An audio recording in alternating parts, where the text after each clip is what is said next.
देखो, बास्टोनी का मुझको नहीं पता है कि वो आएगा या नहीं आएगा। वो डिपेंड करता है कि बार्सिलोना के पास by the end of the season कितना पैसा होगा। जब अकाउंटिंग खत्म होगी ना, तो पता चलेगा कि बारसा इतना स्पेंड कर सकती है और प्रायोरिटीज़ क्या है।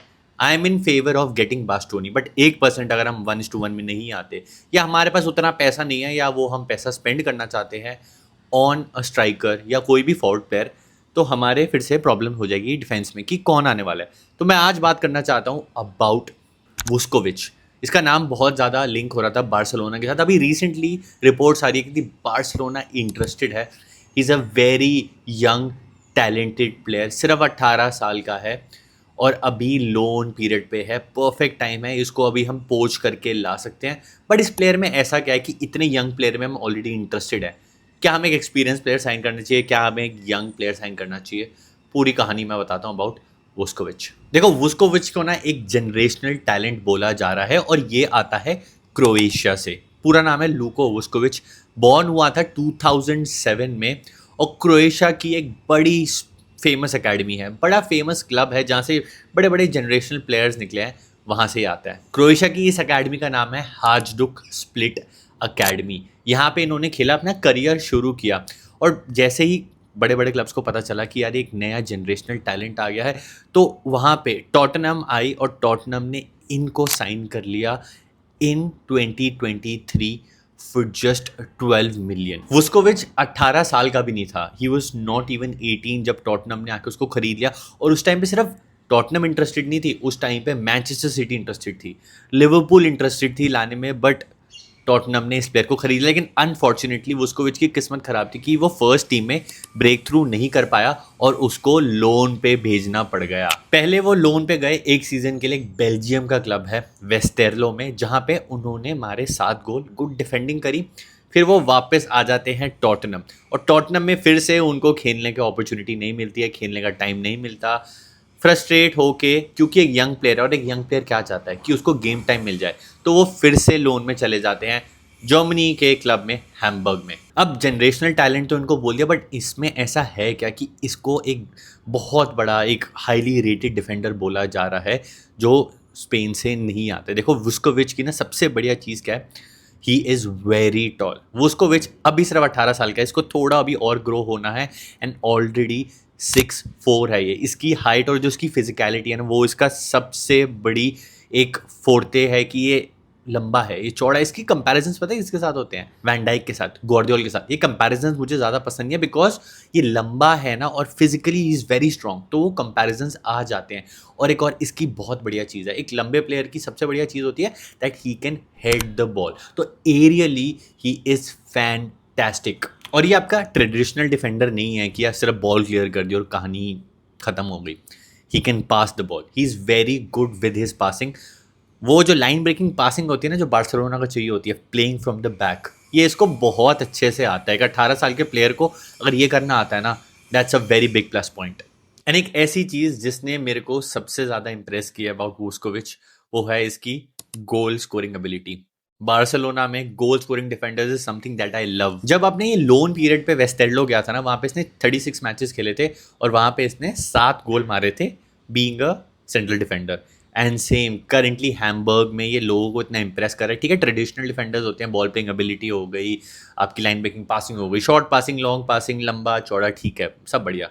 बट इवन इन हैम्बर्ग, ये एक सीजन जो लोन पीरियड रहा है ना, इसमें इसने ऑलरेडी 6 गोल मार दिए हैं। तो आपको मिल रहा है एक goal scoring centre back. And personally मेरे को गोल स्कोरिंग सेंटर बैक पसंद है। मेरे को पीके बहुत पसंद था, मेरे को स्पेन के लिए रामोस बहुत पसंद था, मेरे को पुयोल बहुत पसंद था, क्योंकि ये सिर्फ डिफेंडिंग नहीं करते थे, ये गोल मारते थे। इमेजिन करो, कॉर्नर आता है, प्यारी सी लूपिंग बॉल आती है रफीनिया, यमाल या रैशफोर्ड की, और उसके एंड पे वुस्कोविच हेडर मार रहा है। वो देख के जो एक साइट होती है ना, वो आपको एक हंगरी साइट बनाती है, एक हंगरी टीम बनाती है। और बार्सिलोना में लंबे फिजिकल प्लेयर्स, डोमिनेंट प्लेयर्स नहीं देखा मैंने, तो मैं तरसता हूँ कि बार्सिलोना में भी ऐसे प्लेयर्स आए भाई। अब क्योंकि ये परफेक्ट डिफेंडर है एट दैट एज, जो डेवलप हो सकता है और बहुत सारे क्लब्स को ये हेल्प कर सकता है आगे बढ़ने के लिए। अब टॉटनहम की हालत आप सबको पता है, टॉटनहम के अभी लाले लगे पड़े हैं, पता नहीं है वो रेलीगेट होंगे नहीं होंगे। मेरे हिसाब से तो बच जाएंगे, क्योंकि वेस्ट हैम ने अपना गेम हार लिया। टॉटनहम लग रहा है कि समहाउ वो मैनेज कर जाएंगे। लेकिन यहाँ पे चांस है क्योंकि टॉटनम ने इसको खिला नहीं दिया, टॉटनम ने इसको खरीद के ना 2 लोन स्पेल पे भेज दिया और बार्सिलोना को चाहिए सेंटर डिफेंडर।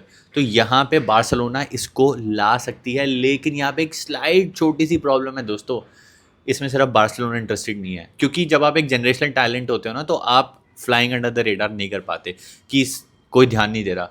इसमें इंटरेस्टेड बायर्न म्यूनिख भी है, इसमें इंटरेस्टेड रियल मैड्रिड भी है। All 3 clubs are monitoring him right now. तो ये इतना आसान भी नहीं होगा, अगर किसी और क्लब ने इसमें इंटरेस्ट दिखा दिया तो प्रॉब्लम हो जाएगी। एंड सच बोलूँ, real Madrid I don't think सो ये गैम्बल लेगी, क्योंकि वो ऑलरेडी डीन हाउसन पे वो गैम्बल ले चुके हैं और समहा वो गैम्बल काम भी कर रहा है, नहीं भी कर रहा है। तो वो फिर से एक यंग टैलेंट पे बैंक नहीं करेंगे, बिकॉज ऑलरेडी उनके क्लब में प्रॉब्लम चल रही है। जो मेरे को सबसे ज़्यादा डर आ रहा है ना, वो बायर्न म्यूनिख से आ रहा है, क्योंकि वो ऑलरेडी जर्मनी में खेल रहा है। एंड क्रोएशियन प्लेयर्स ना जनरली मैंने देखा है वो जर्मनी में खेल लेते हैं, दे adapt really well in the German league.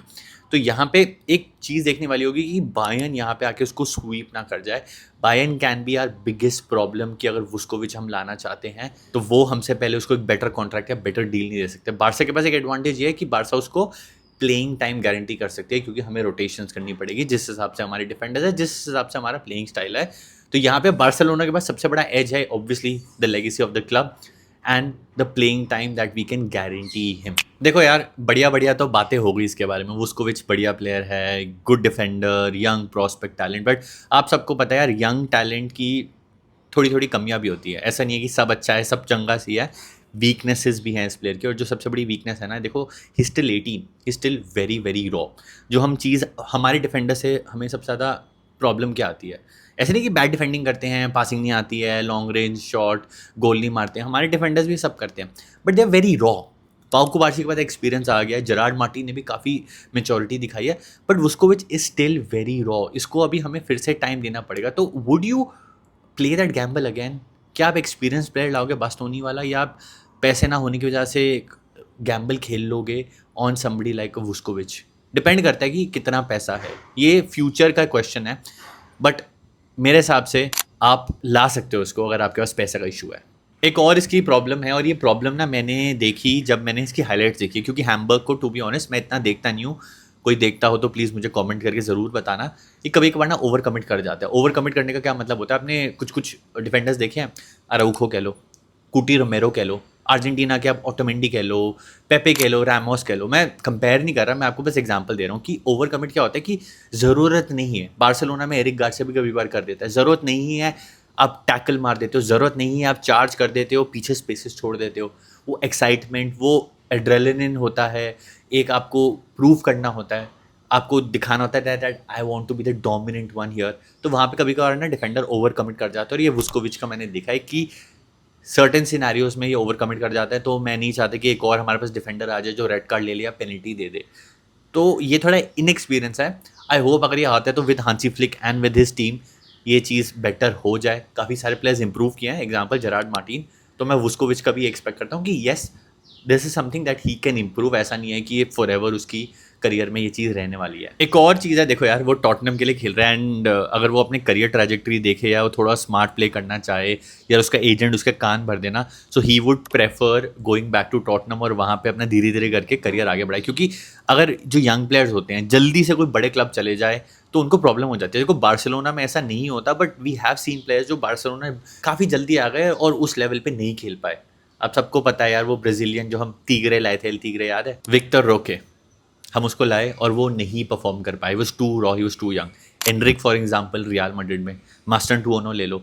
तो इन क्लब्स में आना ना एक बहुत बड़ा चैलेंज होता है। तो अगर वो थोड़ा अपने बारे में सोचे या वो देखे कि यार मेरे को इम्प्रूव करना है, थोड़ा स्लो ले चीज़ों को, प्रॉबेबली वो प्रीमियर लीग के एक्सपीरियंस के लिए to become a better defender वो वापस टॉटनम चले जाए, कि टॉटनम रेलीगेट नहीं होती और वो प्रीमियर लीग में खेले, और उसके बाद प्रॉबेबली उसकी मार्केट वैल्यू बढ़ जाए, बेटर डिफेंडर बन जाए और एक बेटर बेटर प्रॉस्पेक्ट बन जाए। तो इस चक्कर में मेरे को एक ये भी डर लगता है कि शायद से वो बार्सिलोना या बायर्न म्यूनिख ना आए, टॉटनम वापस चले जाए। अगर टॉटनम रेलीगेट होती है then I don't think so वो टॉटनम वापस जाएगा। लोन पे है ऑब्वियसली हैम्बर्ग में, Hamburg I am not sure कि उसको एक और लोन पीरियड हैम्बर्ग में खेलना चाहेगा जब उसके पास बेटर ऑफर्स होंगे। तो यहाँ पे ना बहुत सारी चीज़ें डिपेंड करती है। पर्सनली मैं नहीं चाहता टॉटनम रेलीगेट हो, बट अगर टॉटनम रेलीगेट होती है तो बार्सिलोना को डायरेक्ट फ़ायदा हो जाता है फॉर वुस्कोविच। सिर्फ वुस्कोविच नहीं है सिर्फ जो टॉटनम से आ सकता है, कुटी रोमेरो का ऑप्शन है और वैंडरवेन है। वैंडरवेन के लिए मैं ज़्यादा इन फेवर था, बट जब मैंने वुस्कोविच के बारे में स्टडी किया, देखा, तो ये मुझे बहुत बढ़िया लगा। बास्टोनी, वुस्कोविच, सनेसी, बड़े सारे नाम आ रहे हैं। आज मैं सिर्फ वुस्कोविच के बारे में बात इसलिए करना चाहता था क्योंकि काफ़ी सारे फैंस ने मेरे को रिक्वेस्ट करी थी कि इसके बारे में हम बात करो। स्टडी किया, प्रोफाइल, इसकी हाईलाइट्स देखी, मैचेस तो अभी नहीं देखे, बढ़िया लग रहा है मेरे को। आपका क्या टेक है on Vuskovic? Do let me know in the comment section. और नेक्स्ट प्लेयर जिसके बारे में मैं बात करूं जो हम साइन कर सकते हैं, बता देना। See you in the next one. विस्का वार्सा, सेम्परा।